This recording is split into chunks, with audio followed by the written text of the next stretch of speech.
오늘 말씀은 갈라디아서입니다. 그래서 이게 지역 이름을 가져왔습니다.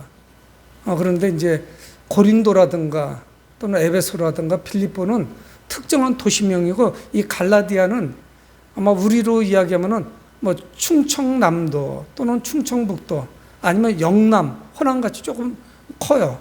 넓은 지역을 이야기하는데 터키 중부 지역이라고 아마 할 수 있을 겁니다. 터키 자체가 좀 동서로 좀 길고 좀 길쭉하고 큰 나라죠.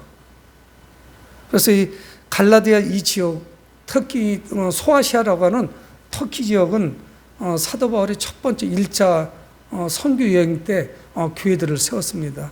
그래서 그가 일일이 복음을 전하고 교회를 세우고 또 지도자들을 세우고, 그리고 이제 1차 선교 여행이 마쳐지고 2차, 3차 계속 갈라디아 지역은 이제 사도 바울이 이제 방문을 하게 됩니다. 그런데 바울은 그런 이야기를 합니다. 갈라디아서 1장에서 내가 그들에게 복음을 전했었다. 그런데 내가 전한 복음, 바로 예수 그리스도 그 복음을 그들이 버리고 다른 복음을 받아들였다고 안타까워합니다. 그래서 그들이 예수의 복음, 사도 바울이 전한 이 복음을 뒤로하고 다른 복음을 쫓기 시작했는데 이 복음에서 속히 떠나서 다른 복음으로 떠났다고 합니다. 근데 그가 사용한 언어가 뭐냐면, 그 단어가 군대 간 현역 군인이 탈영하는 모습을 이야기해요. 여러분, 종종 탈영병이 있는데 뭐 집생각이 나기도 하고 선임들이 괴롭히기 힘들게 해가지고 탈영하는 경우도 있고, 요즘 뭐 군생활 지금도 있는지 모르지만 탈영할 때 뒤도 안 돌아보고 탈영하겠죠. 아마 이때는 아마 더 허술했을 겁니다. 군인들을 징집해서 전쟁에 나가거나 나라를 지키게 하는데 뭐 호적제도나 이런 게 지금같이 치밀하지는 않았을 거예요. 그거 좀 힘들고 어려우면 뒤로 도망치는 거죠. 이들이 복음에서 다른 복음으로 떠난 것을 사도 바울은 그런 언어를 사용했어요. 탈영병이 그 도망치는 그 모습, 얼마나 신속하게 사도 바울이 전한 복음에서 이들이 이탈을 했는지 거기에 대해서 말씀하고 있습니다. 그들을 책망하고 아쉬워하죠. 그들이 떠난 곳은 어디였을까요? 아마 이 전한 복음보다 더 좋은 곳이 있어서 떠났을까요? 여러분, 그렇지 않습니다. 그 초대교회에 가장 많이 차지하고 있는 거, 지난주에는 제가 영지주의에 대해서 말씀을 했는데 여기도 유사해요. 지난주에 골로새서였죠. 골로새 교회도 여기서 멀지 않은 그런 지역입니다. 그런데 이 갈라디아 교회, 갈라디아 지역에 있는 여러 교회들, 여기에 뭐가 들어왔느냐? 율법주의가 들어오는 거예요. 여러분, 우리가 믿는 복음은 아주 단순해요. 담백합니다. 근데 사람들이 받아들일 때 유대주의가 먹혀 들어가는 이유가 뭐냐? 율법적인 걸 사람들은 상당히 좀 좋아해요. 예수 그리스도 말미암아서 우리가 구원받았다, 이게 정말 잘 안 받아들여져요. 너무 쉬운데 어떤 면에서 보면은. 그러니까 우리는 여러 가지로 모양으로 나는데 싸구려 복음으로 만들어버리거나, 예수님의 그 십자가 죽으심이 너무 가볍게 느껴지기도 하고, 그래서 말씀대로 살지 못하는 경우가 있는가 하면은 이거 너무 좀 약해 보인다. 그래서 인간의 행위를 여기다 좀 덧붙이고 싶어 해요. 야, 이게 이렇게 쉽게 어떻게 구원을 받지? 어떻게 보면 좀 싱겁게 느껴지는 거죠. 그래서 물타기를 합니다. 그래서 유대주의가 먹혀드는 거예요. 그 유대주의, 율법주의에서 떠난 것이 복음인데 다시 그쪽으로 돌아가는 거죠. 이스라엘 백성들이 출애굽에서 광야에 들어와 갔는데 다시 돌아가자고 그래요. 그러면서 막 이야기합니다. 모세를 원망하고 하나님을 원망하는데, 우리가 애굽에 있을 때는 고기도 먹고 이런 것도 먹고 이런 채소도 먹고 이런 걸 골고루 먹었는데 광야에 들어오니까 이게 다 끊어진 거예요. 근데 우리 생각해 볼 수 있죠. 종살이 했는데 얼마나 잘 먹었겠어요. 그래서 오늘 사도 바울은 내가 무엇인가를 해서 구원에 이른다는 그런 어떤 유대주의, 무엇인가 율법을 좀 지키려고 하는 것에 대해서 말씀을 합니다. 그래서 우리도 복음을 정확하게 받아들이지 못하면 늘 갈등해요. 흔들립니다. 위기가 찾아오면 정말 흔들려요. 사시나무 떨듯이 떤다고 하죠. 두렵고 문제를 해결하지 못하죠. 그래서 오늘 사도 바울은 율법은 무엇이고 믿음은 무엇인지 이거를 아주 강하게 대조를 합니다. 그래서 율법을 할 수 없는 것이 있어요. 여러분, 우리가 대표적인 게 뭐냐면 불교의 타종교의 이야기를 가급적 안 하려고 하는데 기독교하고 너무 대조적이기 때문에 말씀을 드릴 수밖에 없어요. 불교는 범신론적이에요. 그래서 모든 게 불성이 있어요. 이것도 불성이 있을 수 있어요. 돌덩어리도 절을 하잖아요. 나무에게도 절을 하기도 하고. 그래서 모든 것이 범신론, 모든 것이 다 신이 될 수 있다고 생각을 해요. 신으로 인정을 해요. 근데 우리는 아니죠. 율신이에요.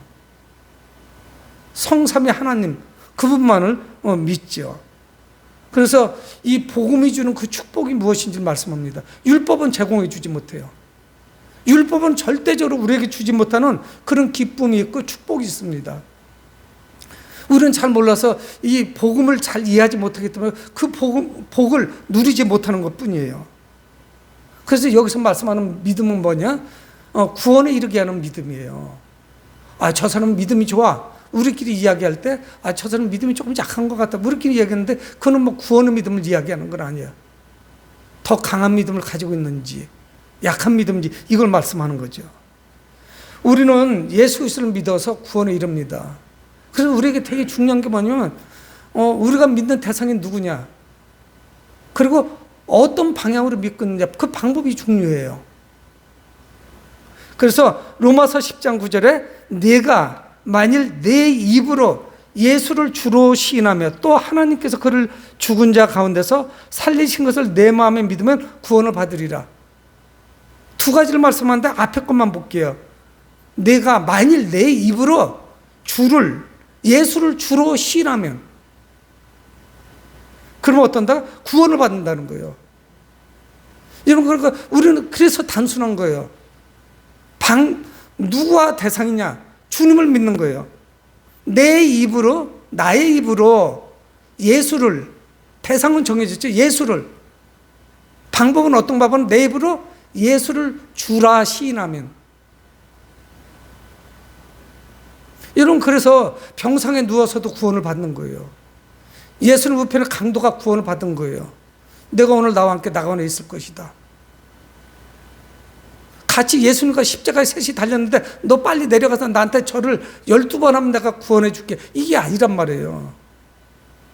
입으로 시인해서 구원받는 거예요. 누구를? 예수님을 주로 시인하는 거예요. 또 하나님께서 그를 죽은 자 가운데서 살리신 것을 마음으로 믿으면 구원을 받는다는 거예요. 여러분, 그런데 이것이 좀 그런 거예요. 그래서 유대주의, 율법을 잘 지켜야지. 법을 잘 지켜야지. 여러분, 우리는 구약은 율법 시대, 신약은 예수 그리스도의 복음의 시대, 뭐 이렇게 구분하기도 해요.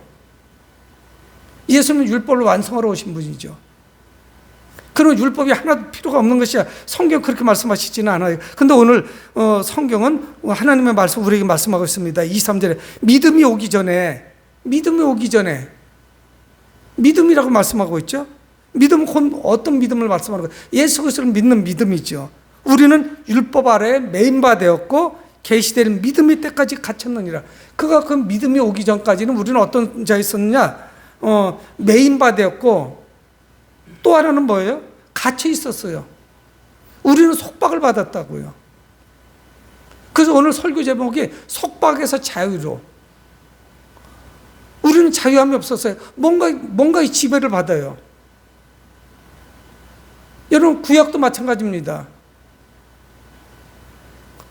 성경 기록된 율법 외에도 잔뜩 많이 만들어가지고 613가지예요.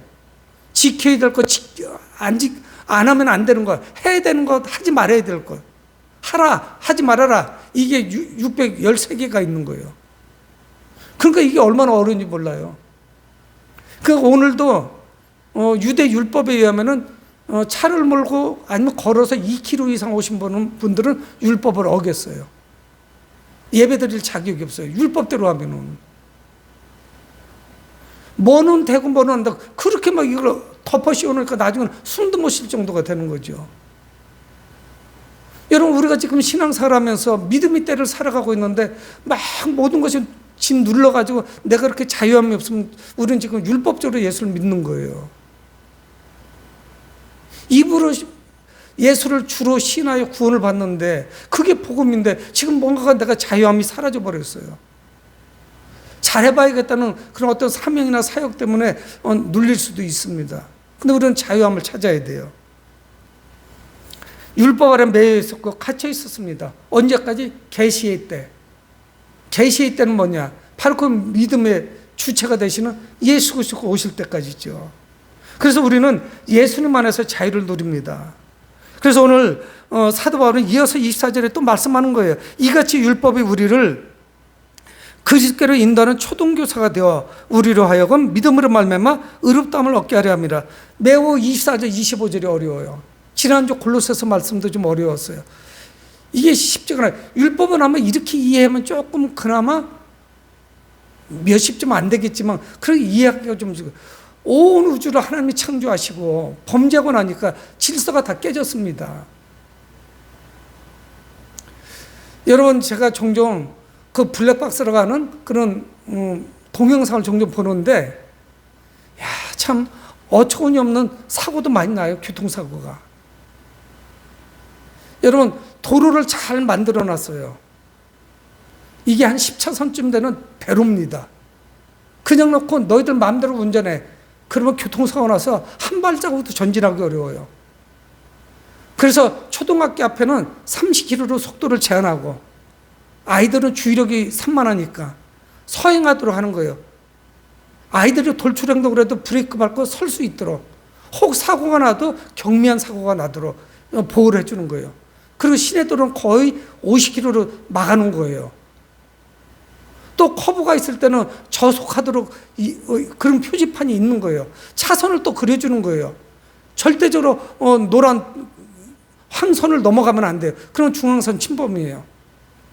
또 때로는 속도를 아예 멈추도록 신호등을 설치해놨어요. 빨간불이면 서야 되는 거예요.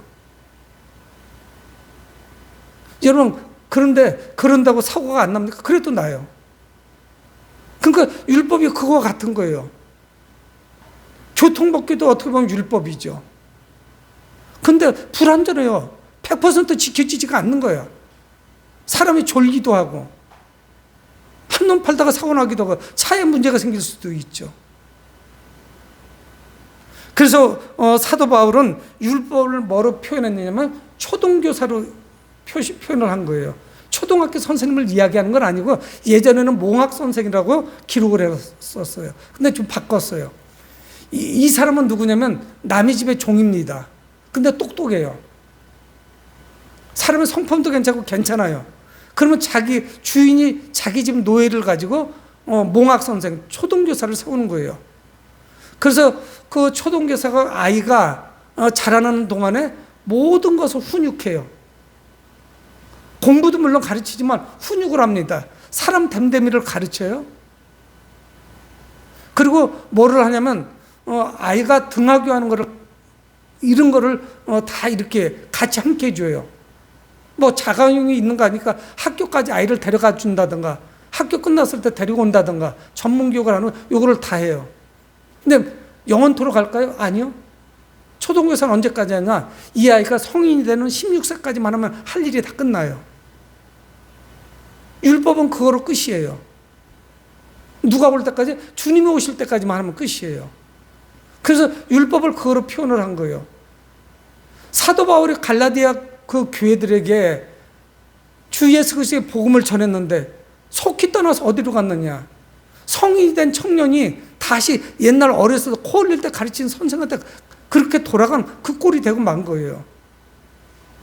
더 고급 학문을 배워야 되지 않겠습니까? 그래서 오늘 사도 바울은 뭘 말씀하냐? 그리스도께로 인도하는 초등교사라는 거예요. 예수님께로만 인도해요. 우리가 율법을 지키다 보면은 한계를 느낍니다. 제가 신부님이 하시는 말씀을 들었어요. 그랬더니 신부님도 고해성사 하세요? 고백성사 하세요? 하니까 하죠. 1년에 3번 합니다 그러는 거예요. 제가 들은 게 정확하다면 3번 하는데 누구한테 합니까? 자기가 신부인데 누구한테 하겠어요? 우리는 하나님께 하죠. 목사에게 하는 게 아니죠. 장로님도 하나님께 하고 목사도 하나님께 하고 여러분들도 하나님께 해요. 사람에게 안 해요. 왜? 불완전하니까. 근데 신부님이 그러니까 상대방 묻는 거예요. 신부님이 무슨 죄가 있으세요? 거기서 할 게 없지 않습니까? 하니까 있대요. 자기들도 죄를 진다고 이야기를 해요. 그래서 누구한테 하세요? 하니까 친구 신부님한테 한대요. 그러면 아직 시시콜콜한 것까지 다 말씀하세요 하니까 그런데 참 곤란한 문제가 있어요. 왜? 전에 지었던 죄를 또 가서 얘기해야 되니까 참 신부로서 입장 곤란하다는 이야기를 해요. 그분은 솔직한 거죠. 여러분, 신부님은 사회로부터 그래도 많이 차단됐습니다. 근데 자기도 죄를 진다고 이야기하는 거예요. 여러분, 목사님은 온전하고 그렇지 않아요. 여러분, 이 율법을 지키는 거 누가 100% 지킬 수 있겠어요? 여러분, 믿음이 상대적인 거라고 하면은 정말 믿음 좋은 사람만, 죄가 하나도 없는 사람만 구원받아야 돼요. 이게 왜 상대적이냐? A라는 사람하고 B라는 사람을 구분할 수 있죠. 누가 더 죄가 큰가? 누가 더 의로운가? 온전한가?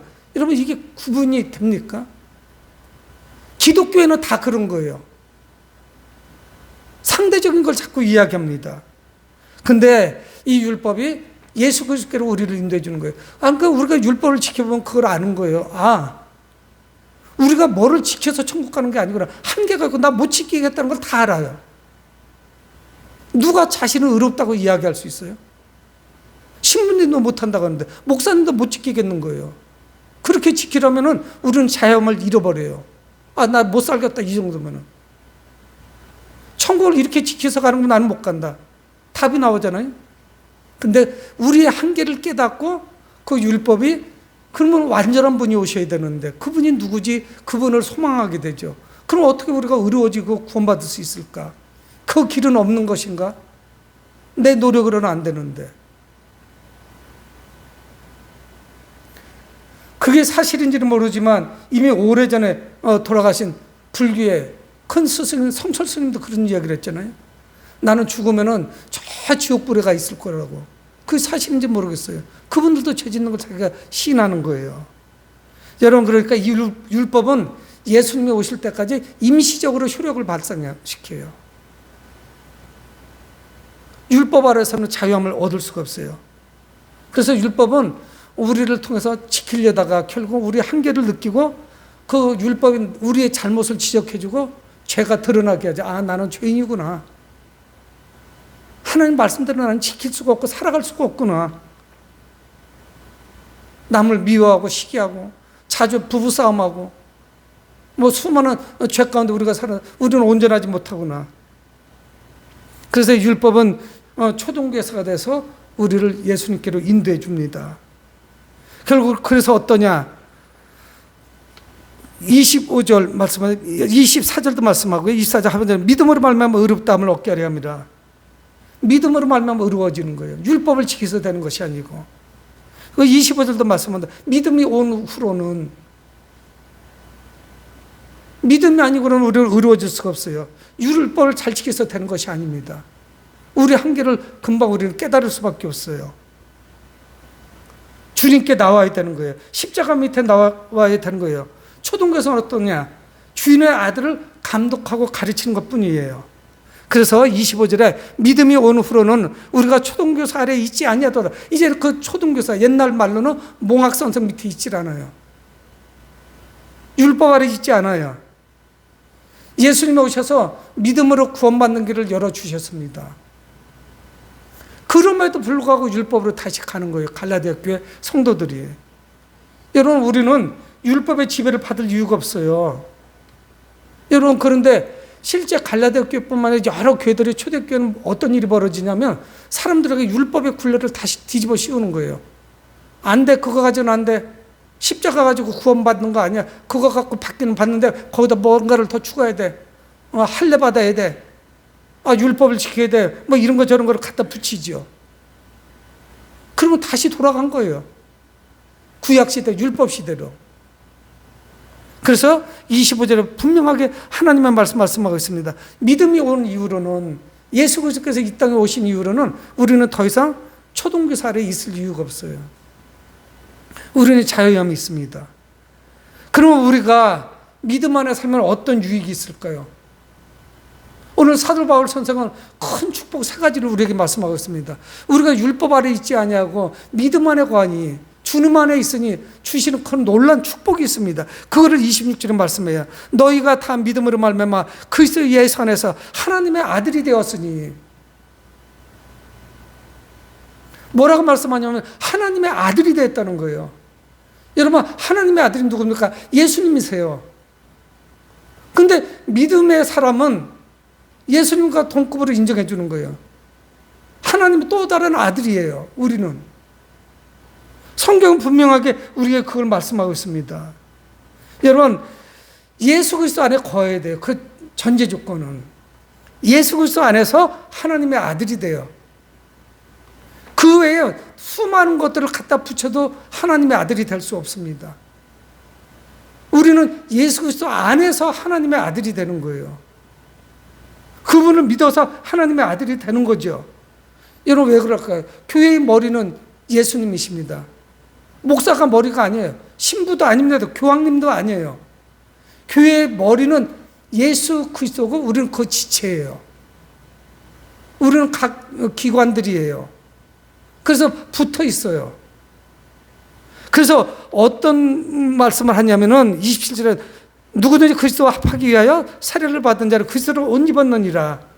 새 옷을 입었어요. 예전에 우리가 아닙니다. 죄인의 모습이 아니에요. 우리를 의롭다고 여겨주시는 거예요.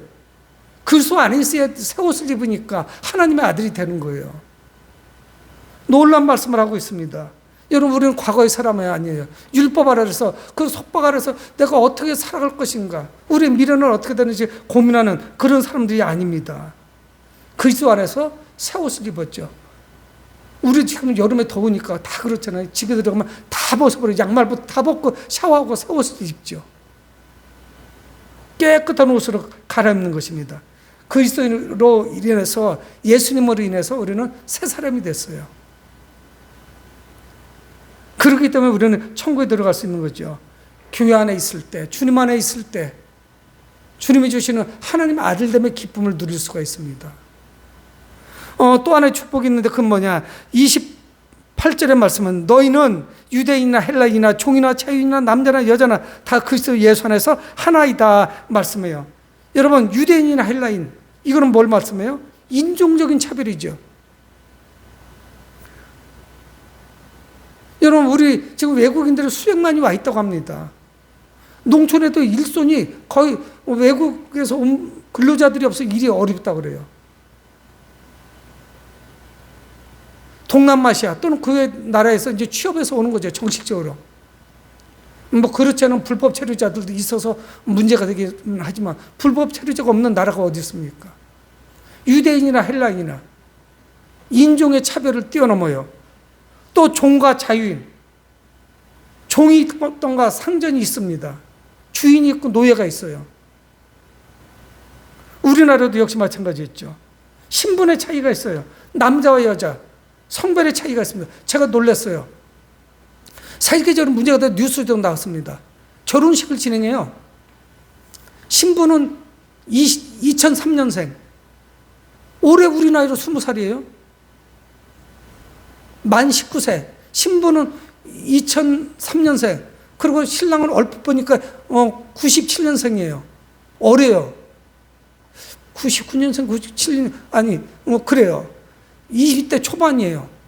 근데 결혼식을 진행하다 무슨 게임 비슷한 그런, 우리도 그런 게 있지 않습니까?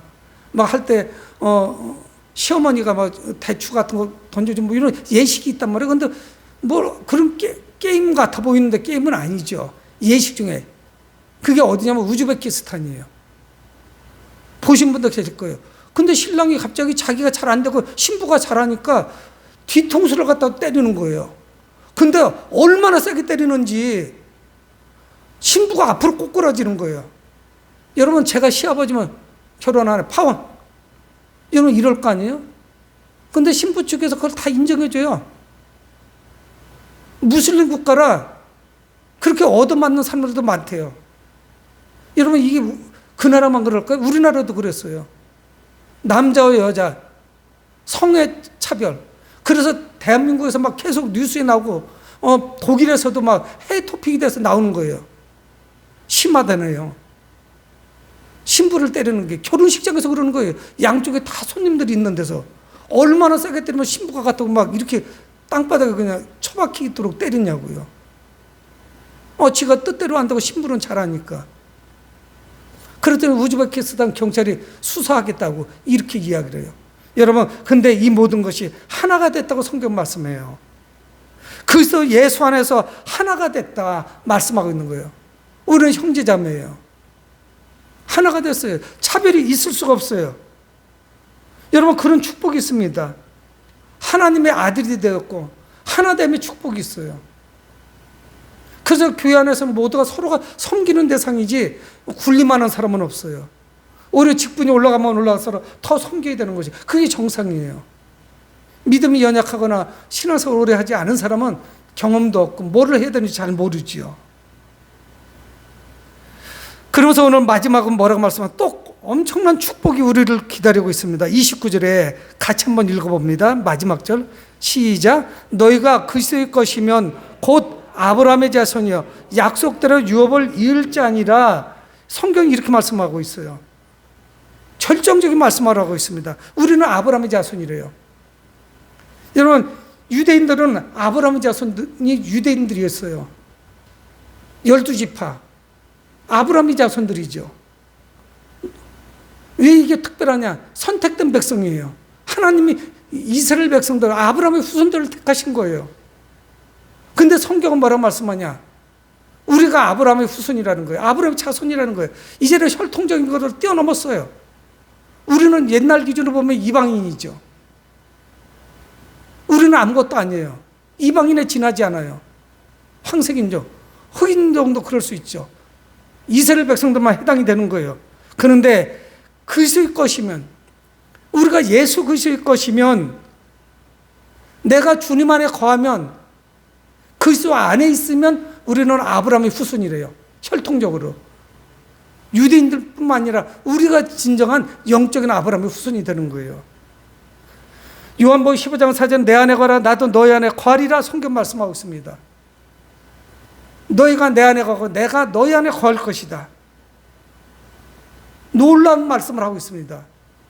여러분, 오늘 우리는 우리에게 질문해야 돼요. 나는 과연 누구인가? 우리는 자신에게 내 정체성이 무엇인지를 무수히 물어봐야 돼요. 나는 보잘것없는 과부예요. 나는 늙은 할망구예요. 나는 쓸모가 없어요. 나는 돈을 못 벌어요. 나는 힘도 없어요. 여러분, 그런 말씀하지 마세요. 오늘 성경 말씀하고 있습니다. 우리는 예수 그리스도 안에서 하나님의 아들이 됐어요. 하나님의 따님이 됐어요. 우리는 모두가 하나 됐어요. 우리는 누구냐? 아브라함의 후손이 됐어요. 하나님의 택하신 자녀들이 됐다는 이야기를 오늘 성경 말씀하고 있어요. 여러분, 우리는 놀라운 축복을 받은 자들인데 스스로 비참한 그런 모습으로 살아가시면 안 됩니다. 그것은 성경 말씀하는 바가 아니에요. 여러분, 율법으로 돌아가셔도 안 돼요. 내가 뭐를 해야 되는데, 내가 헌금을 못 드리는데, 나는 기도를 잘못, 여러분 상관없어요. 그런 기준으로 하면 저도 해당 사항이 없다니까요. 저도 게을러서. 돈으로 이야기하면 돈이 없어서 안 된다니까요. 여러분, 우리는 이 어려운 때에 하나님의 말씀, 오늘 말씀 가운데서 특별히 이 복음이 무엇인지를 기억하시고 받아들여야 됩니다. 예수 그리스도를 믿고 의지할 때 그때만이 죄로부터 벗어나고 우리는 자유함이 있어요. 놀라운 하나님의 말씀이 이곳에 있습니다. 이 복음은 우리가 하나님의 아들됨, 하나됨의 기쁨, 아브라함의 후손됨, 자손됨, 이 축복을 누리라고 말씀하고 있어요. 여러분, 이런 축복을 말씀하는데 오늘 이후로 이거를 잃어버리고 살으시면 안 됩니다. 우리 모두 그저 십자가 밑으로 나아가 오늘 말씀하시는 이 축복의 기쁨을 누리는 여러분들 되시길 주의 이름으로 축원을 드립니다. 고마우신 아버지 하나님, 주의 은혜를 감사합니다.